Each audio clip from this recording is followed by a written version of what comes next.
Hola, Ampi, ¿cómo estamos? ¿Qué haces, Juan, y cómo va? Bien, ¿nos vas a despejar esta incógnita de quién ganó en Perú todavía o tenemos que seguir esperando? No, hay que seguir esperando. Oh, Se dio vuelta la tendencia igualmente. bueno, Al viste bien. que a la mañana ya anunciaban ganadora, posible ganadora Keiko Fujimori, Sí, pero en los últimos sondeos ya pusieron en la cabeza a Pedro Castillo, aunque por una mínima diferencia de algo más de 500.000 votos. Así que Castillo tiene 50,16% por el momento y Keiko bajó a segundo puesto con 49,83%. La diferencia sigue siendo muy mínima, pero pasó eso que se comentaba de que había que esperar a que esté el 100%, porque generalmente el voto rural, donde es más fuerte Castillo, generalmente tarda más en procesarse, ¿no? En claro. llegar las actas electorales. Así que, podemos decir que por ahora no hay una vuelta del fujimorismo. Y también otra cuestión que hay que tener en cuenta es el voto en el exterior. Hay alrededor de 1 millón de peruanos viviendo fuera del país, Ajá, así que el voto en el exterior también va a contar en el resultado final. En la mayoría de los países el voto exterior estaba a favor de Keiko, ajá. pero bueno, la tendencia en general se ve que viene encabezando Castillo, así que es una buena noticia. Seguimos esperando igual el resultado final a que estén el 100% de las actas y atento también a lo que dicen los medios, ¿no? Porque los medios son un factor de poder muy fuerte en Perú y en todo lo que fue la campaña jugaron muy fuerte por Keiko Fujimori. Bueno, ayer por la noche ya la daban ganadora, ¿verdad? Claro, sí, incluso los mismos candidatos comentaban esto de tener cautela, todavía ninguno se autoproclamó triunfador. Este escenario de balotaje pasó en el 2011 y en el 2016 también. En el Ajá. 2016, esta es la tercera vez que Keiko se presenta a balotaje, quedando muy cerca de ganar. Y en el 2016 se hizo un reconteo de varios días porque también la diferencia era mínima y Keiko salió a decir que había habido fraude. Así que en ese sentido, este año parece que se lo están tomando con mucha mayor tranquilidad, con cautela, y también teniendo en cuenta de que el contexto, el tema de la crisis política no es el único problema que tiene ahora Perú. No sé si escuchaste hace unos días que blanquearon, digamos, la cantidad de muertes reales por coronavirus en Perú, y está como en el puesto número 1 de mortalidad por la enfermedad. No, desconocía. Sí, se duplicó la cantidad de muertes. O sea, en realidad la cantidad de muertes era la misma, nomás que se corroboró que habían sido muchas más de las cifras oficiales. 180.000 personas fallecidas por coronavirus en un país que tiene 33 millones de habitantes. Así que imagínate que lo rankea casi en el peor, digamos, desempeño sanitario de no solamente de Latinoamérica, sino del mundo. Claro. Y venimos de tener una campaña donde la distancia social no fue un tema prioritario, y donde la economía también viene muy muy golpeada en un país donde 7 de cada 10 trabajadores son informales. Uf. Así que la persona que asuma la va a tener muy complicada, va a tener un panorama bastante gris. Y también el tema de la gobernabilidad, ¿no? Porque, como veníamos hablando ya desde el año pasado... Por el sistema de gobierno que tiene Perú hace todo muy inestable, digamos. Exacto, 5 presidentes en 5 años. En el 2020 hubo 3 presidentes. Todo como una consecuencia, digamos, de la puja política, de la disputa entre el Congreso y el Ejecutivo. El Congreso, generalmente los que también disputaban, digamos, de generar la vacancia política, ¿no? De catalogar al Ejecutivo por incapacidad moral, era el partido de Keiko. En ese sentido, el partido hoy por hoy de Keiko perdió poder en el Congreso. Si bien tiene 24 bancas de 130, podemos decir que Castillo tiene 37, así que está mejor posicionado en lo que es la fuerza política en la Cámara Legislativa, pero igualmente ninguno de los 10 partidos tiene mayoría porque está muy fragmentado el voto en el Congreso. Así que eso es otra cuestión que hay que observar, porque sistemáticamente el Congreso genera inestabilidad en el Ejecutivo en Perú. Ya es como una cuestión sistémica, te diría. Sí, y se ha entrado en una situación en la que no parece poder revertirse esto, ¿no? No surge una nueva fuerza política, no te digo que tenga una orientación más progresista, pero al menos que pueda tener la gobernabilidad para justamente para mantener un gobierno. Digo, en medio de una pandemia, ¿cómo puede haber una gestión de la pandemia si estás cambiando de presidente o si un presidente tiene ahí el Congreso que sabe que cuando se distraiga lo puede destituir? Muy complejo. Sí, hay que ver también la composición del Congreso, está cooptada también por intereses económicos, digamos, no podemos, más allá de lo que podamos decir de nuestros diputados y diputadas en general, no hablando de la dirigencia en general, yo creo que Perú tiene otra lógica, que se mueve mucho más guiada por los intereses económicos. Incluso todos los congresistas de Perú, en su mayoría, tienen causas de corrupción, los expresidentes también. Tuvimos el caso en 2019 de Alan García, que se suicidó antes que lo fuera a buscar la policía, también para encarcelarlo. Keiko Fujimori salió de la cárcel en 2019 acusado por el lavallato. Y no solamente es desde el fujimorismo, ¿no? Pedro Castillo, el que iba a ser su vicepresidente, también está acusado en causas de corrupción, así que le bajaron la candidatura. Digo, es algo muy complicado porque hay barro para todos lados, ¿no? Entonces ninguno fue con el tema de la corrupción porque están todos bastante embarrados con ese tema, pero al ser algo sistémico me parece que hay que observar más la dinámica económica de Perú y cómo genera alianzas con la política, más que solamente decir que es un tema de la clase dirigencial. Pero bueno, la verdad que Pedro Castillo fue una sorpresa, ni siquiera estaba en las primeras encuestas de la primera vuelta en abril, ni siquiera no tenían la foto de este maestro rural sindicalista, ¿no? de la zona norte peruana, y creo que esa imagen de anti-establishment fue un punto a favor, ¿no? De no pertenecer a la política tradicional o de esta clase dirigencial que yo te decía tan comprometida en temas de corrupción. Claro. Así que bueno, es un personaje interesante, ¿no? Estamos tratando todavía de dilucidar bien cuál va a ser si llega finalmente a quedar como presidente.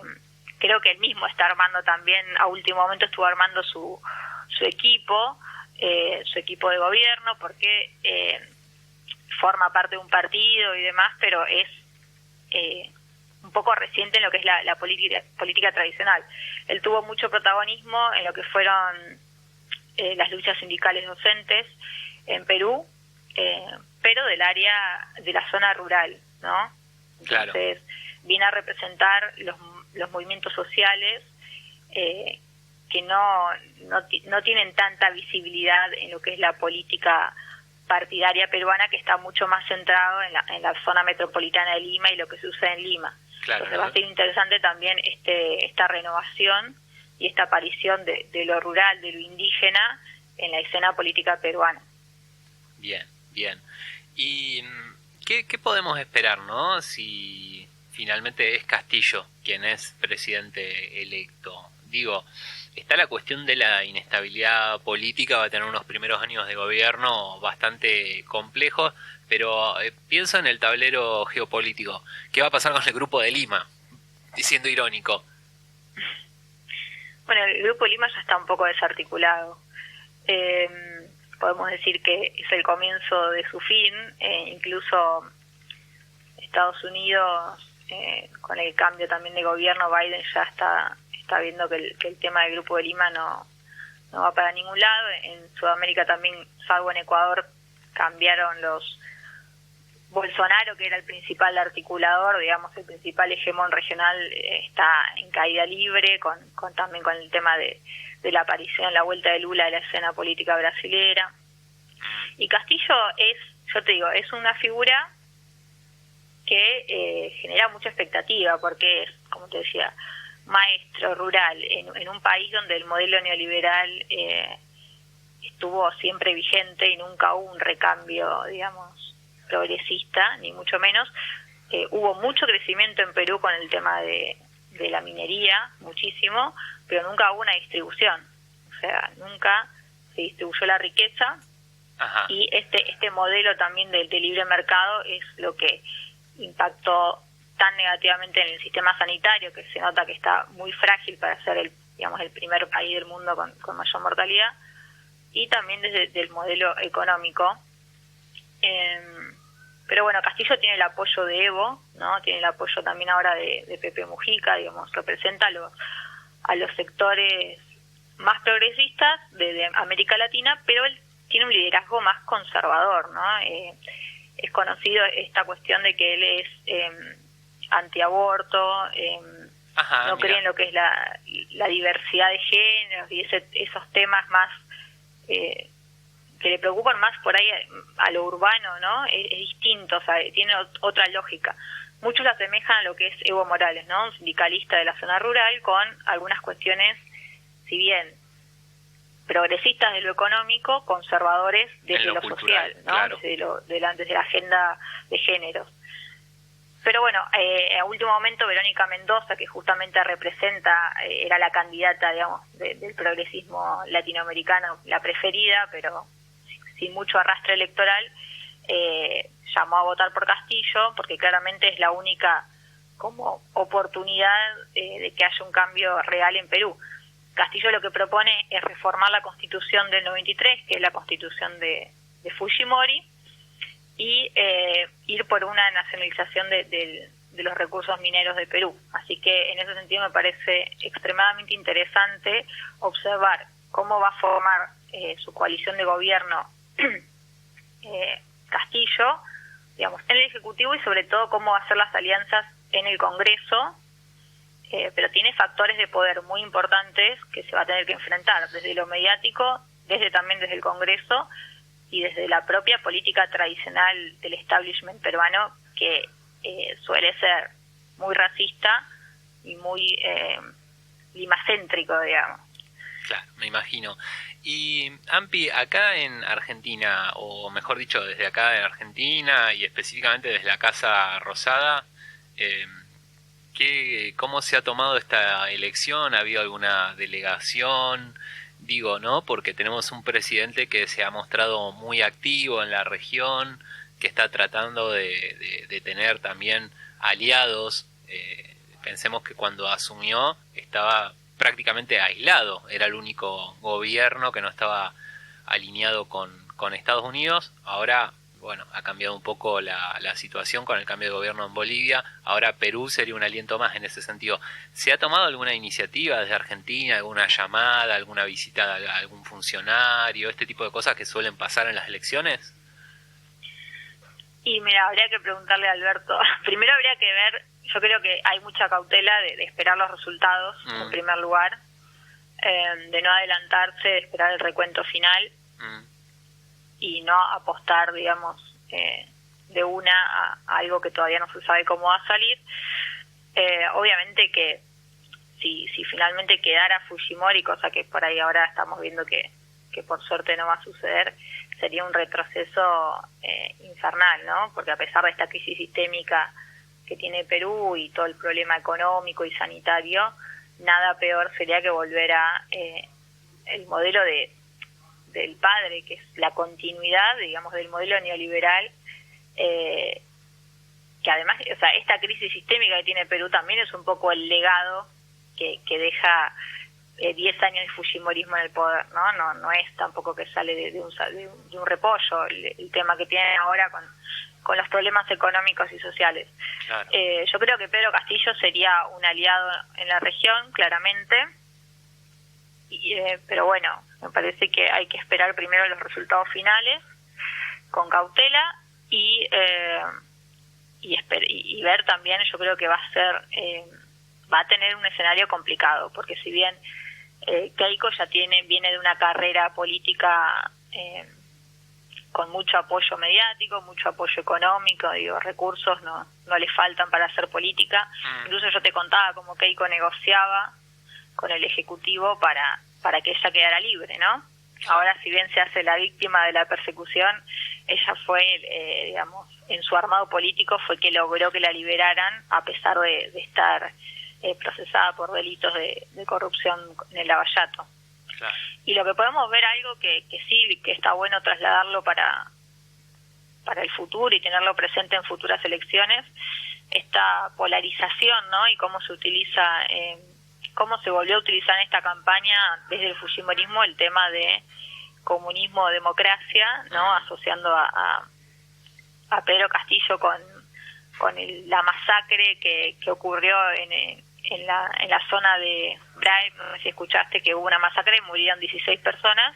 Ajá. Y hubo un panfleto que se hizo presente ahí que lo atribuía a Sendero Luminoso, justo antes de las elecciones, ¿no? Sendero Luminoso era un grupo insurgente que ya hoy por hoy es casi inexistente, digamos que su cabecilla está encarcelado hace muchos años, no tiene presencia territorial ahí donde fue la masacre en Brahe, pero igualmente se lo culpó a Sendero Luminoso y se lo asoció directamente con Pedro Castillo, ¿no? Y eso fue el eje de la campaña de Keiko, asociar a Pedro Castillo con el miedo rojo, ¿no? Algo muy de la época de la Guerra Fría.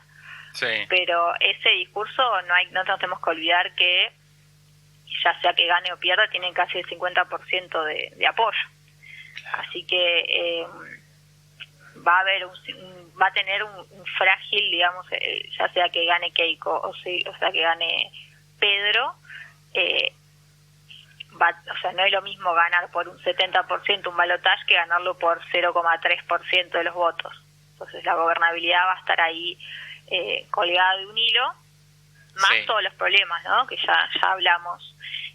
También tiene una deuda muy grande con el FMI. Perú económicamente está yendo muy mal, la pobreza aumentó un 10% en el último año. Y es una sumatoria que es difícil de prever qué va a pasar, pero bueno, Pedro Castillo es una buena sorpresa, yo creo, y cualquier opción aparte de Pedro sería mejor que vuelva el fujimorismo al poder, ¿no? Claro. Eso creo que hubiera sido terrible, sería terrible para, siempre encima queda ahí, ¿viste? Nunca es que siempre el antifujimorismo termina imponiéndose, pero al límite, con poca diferencia. Claro. Así que eso no es menor. ¿Cuándo vamos a tener los resultados, Ampi? Y hasta ahora vienen escrutados el 95% más o menos de las actas. Así que yo creo que para la noche o dentro de unas horas ya debería estar. Nosotros tenemos 2 horas de diferencia con Perú. Sí. Allá son las 2:30 de la tarde.